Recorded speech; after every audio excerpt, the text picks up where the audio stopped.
We have totally incompetent people. Now, some people say they're bad people.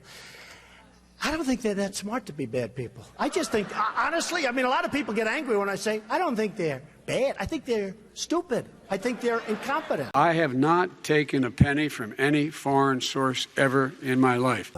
On May 13, 2017, I received an email concerning allocation of equity, which says 10% held by H for the big guy. In that email, there's no question that H stands for Hunter, big guy for his father, Joe Biden. March 1st, 2018, AmeriCorps wired a $200,000 loan into James and Sarah Biden's personal bank account, not their business bank account.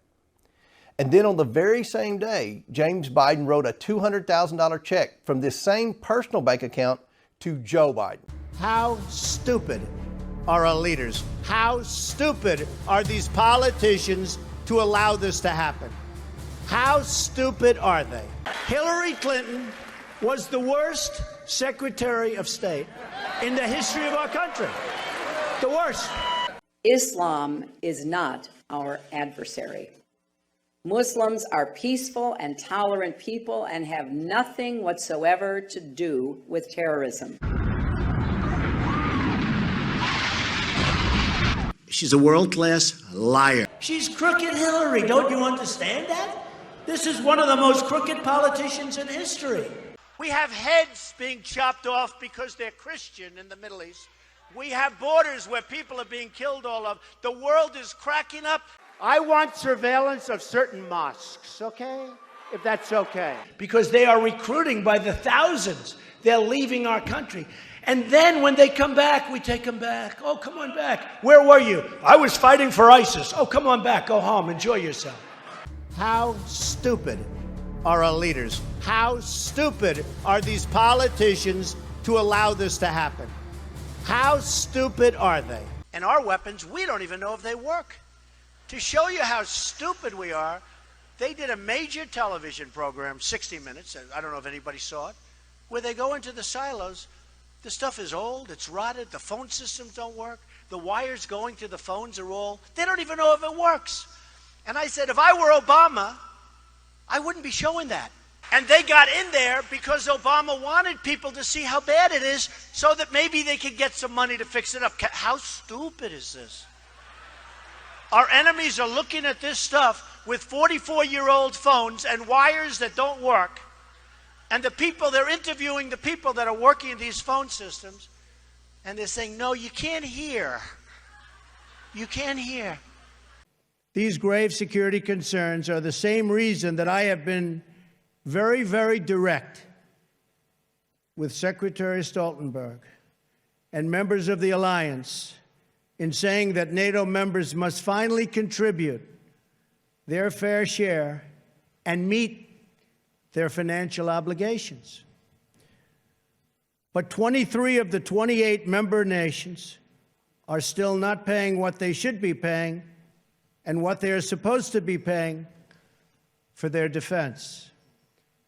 This is not fair to the people and taxpayers of the United States.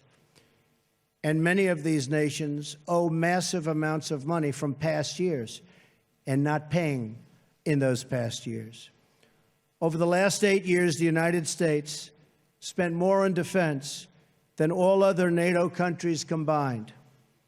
If all NATO members had spent just 2% of their GDP on defense last year, we would have had another $119 billion for our collective defense and for the financing of additional NATO reserves.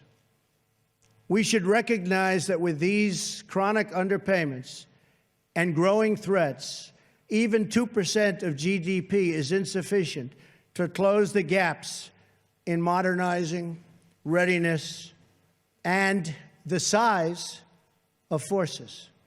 We have to make up for the many years lost.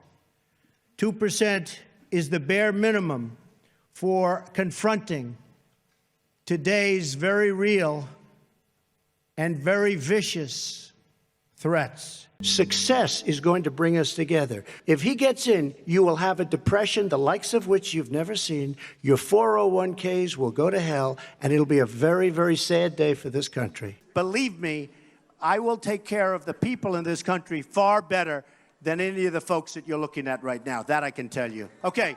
Nobody's been able to do what I've been able to do. Remember that.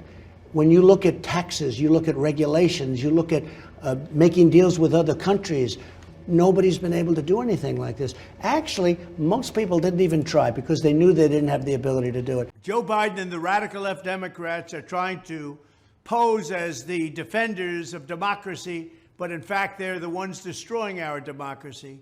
Crooked Joe and his henchmen have tried to shut down free speech with a massive government censorship operation to silence their critics.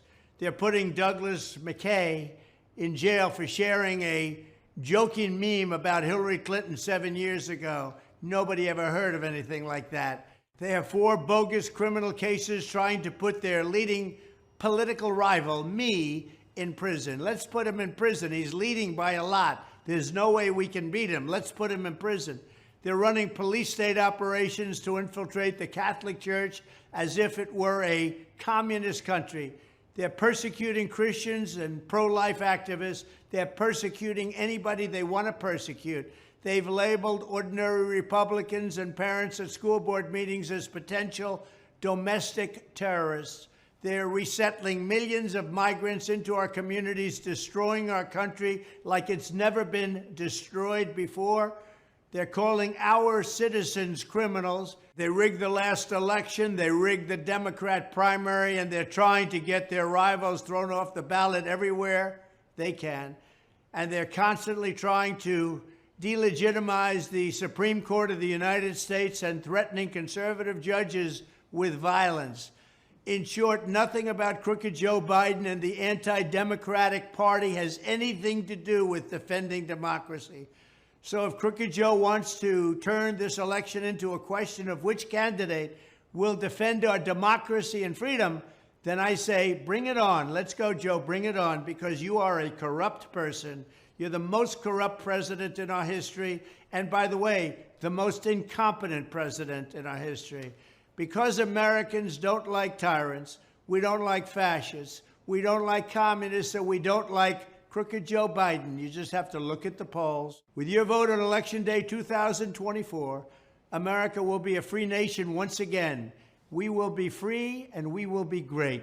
Thank you. America was founded on liberty and independence and not government coercion, domination, and control. We are born free and we will stay free.